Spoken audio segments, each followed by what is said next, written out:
All right, so here's our third example for our equilibrium problems. We have in this figure a ladder of length L equals 12 meters and mass M equals 45 kilograms leans against a slick wall. That is, there is no friction between the ladder and the wall. The ladder's upper end is at a height of 9.3 meters above the pavement on which the lower end is supported, and the pavement is not frictionless. The ladder's center of mass is L over 3 from the lower end along the length of the ladder. A firefighter of mass M equals 72 kilograms climbs the ladder until her center of mass is L over 2 from the lower end. What then are the magnitudes of the forces on the ladder from the wall and pavement? Okay, so let's draw our vectors, right? Our force vectors first.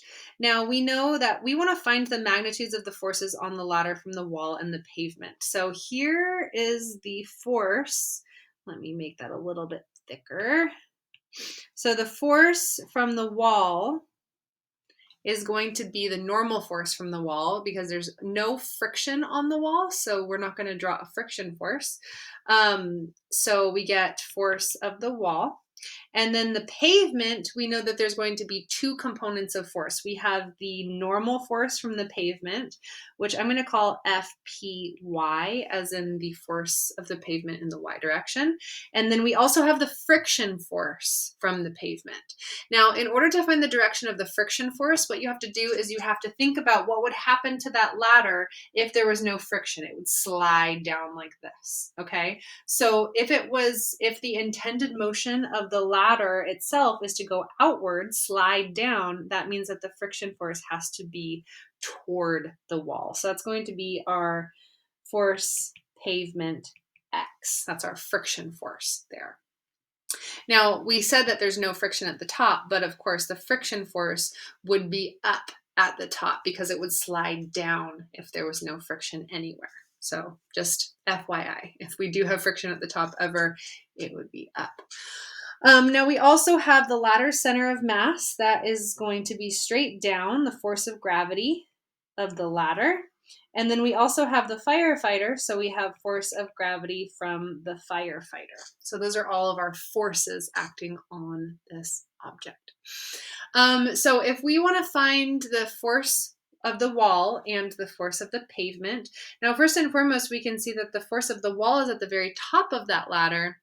So if we put our axis of rotation, we know that this is an equilibrium problem. So we know that if we put our axis of rotation at this point right here, those two forces from the pavement are not going to be causing any torque on this ladder. So because they're causing no torque, then it's going to be easy to find the force from the wall because we know net torque is equal to 0 in our equilibrium problems. So I'm going to put my axis of rotation there.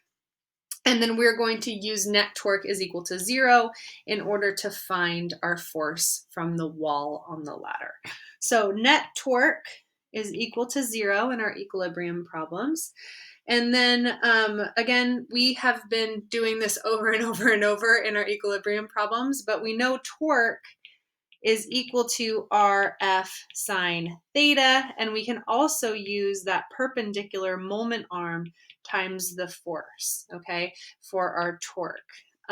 So first and foremost, we need to actually find what this A is because that's going to be very helpful when we are finding the torque from each of these forces. So A, we can see, is the very bottom of that right triangle. We know H and we know L, so we can find A because we know A squared plus B squared equals C squared, or A squared plus H squared equals L squared. So since A squared plus H squared equals L squared, that means A is going to equal the square root of L squared minus H squared. So solving for A here, we get L, the length of the ladder is 12 meters squared, minus the height, so 12 was here, 9 is here, 9.3 meters. And then we're going to square that. So for A, I get 12 squared minus 9.3 squared. Take the square root of that number. And we get 7.58 for A. Okay. So that is our answer for what our A term is down there. And again, we're going to need that in order to solve for our different torques. So first and foremost, let's see the direction of these torques. Now, if this is my axis of rotation here, we can see that both the force of gravity of the ladder and the force of gravity of the firefighter are pulling down on that ladder and going to cause a counterclockwise rotation. So those are both going to be positive. And then the wall is going to be pushing out here, and that would cause a clockwise rotation. So that's going to be a negative torque. So we end up getting 0 is equal to negative torque from the wall plus the torque from the firefighter plus the torque from the ladder. Okay.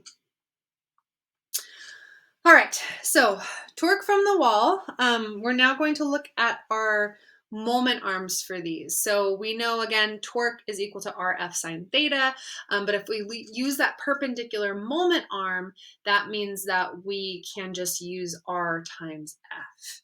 Now, the perpendicular moment arm for this force from the wall right here is going to be the height, because that is the perpendicular distance from that force from the wall to the axis of rotation. So that's going to be our 9.3 meters. So I'm just going to plug that stuff in. So I end up getting 0 equals a negative 9.3 meters times the force from the wall. All right. And then I'm going to add the torque from the firefighter, and I can see that the firefighter is right here. And if I look at that perpendicular distance, that's going to be half of this A right here, which I just found, because I know that the firefighter is halfway up that ladder. So since the firefighter is halfway up the ladder, that's going to be half of our A. Our A was about 7.6. So 7.6 divided by 2 is 3.8. So that means our firefighter's moment arm is 3.8 meters. And then that's going to be times mass of the firefighter, which was 72 kilograms, times the acceleration of gravity. I'm sorry, I'm going to have to erase all this. All right, and then next, and let's write our A up here, about 7.6 meters for A. And then last but not least, we are going to look at, let's use blue. We're going to look at our actual ladder here, and I know that the ladder center of mass is 1/3 of the way up. So that means that perpendicular distance, moment arm, to the axis of rotation is going to be 1/3 of A. So 7.6 divided by 3, which is 2.53. So I'm going to add 2.53 meters times the mass of the ladder, which was 45 kilograms,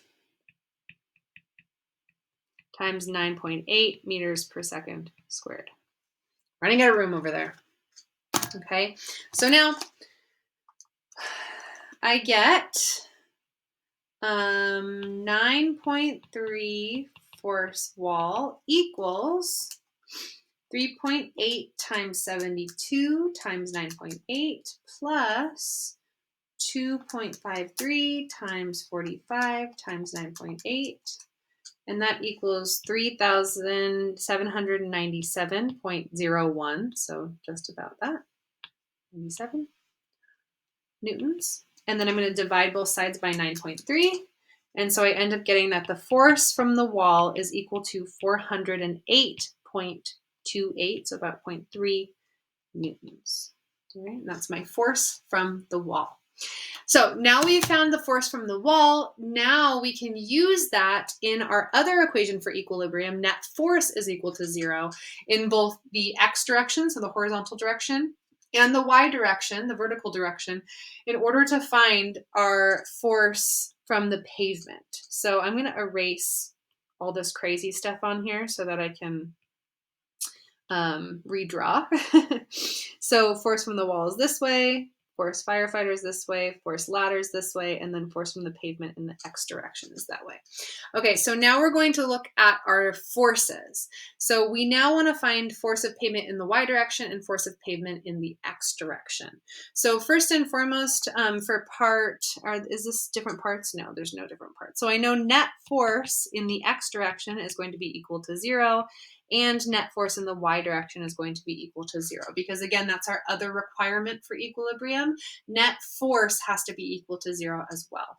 So in the X direction, if I look at my different forces, I can see that I have the force from the wall going in the positive direction, and I have the force pavement in the X direction going in the negative direction. So that means that I get 0 equals force from the wall minus force from the pavement in the X direction, and therefore force from the pavement in the X direction equals force from the wall. Again, that's just kind of a proof. Makes it a little bit easier to see. So force from the pavement in the X direction is 408.3 newtons, what we just found for the first part. And then if I look at the Y direction, I can see that I have the force from the pavement in the Y direction up, so that's going to be my positive force.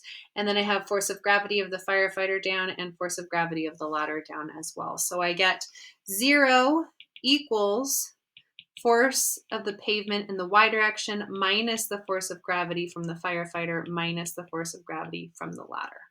So we get 0 is equal to force of the pavement in the Y direction minus mass of the firefighter, which was 72 kilograms right here,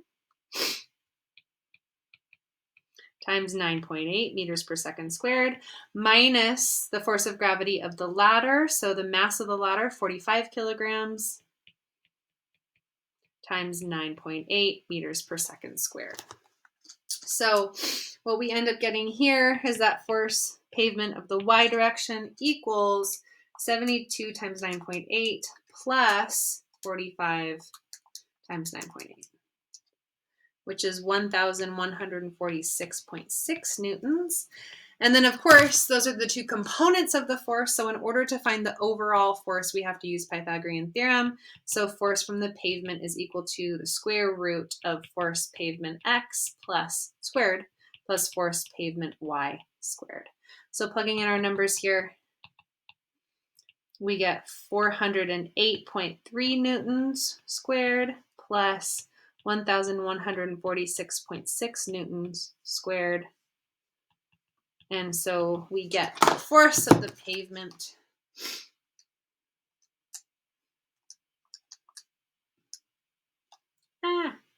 I'm almost done. Don't quit on me now, Apple Pencil. Square root. We get the force from the pavement is equal to 1,217.13 newtons. And that is our answer for force from the pavement. So, is that all we had to do? What are then the magnitudes of the forces on the ladder from the wall and from the pavement? So we found the force from the wall was 408.3 newtons, and the force from the pavement was 1,217.13 newtons.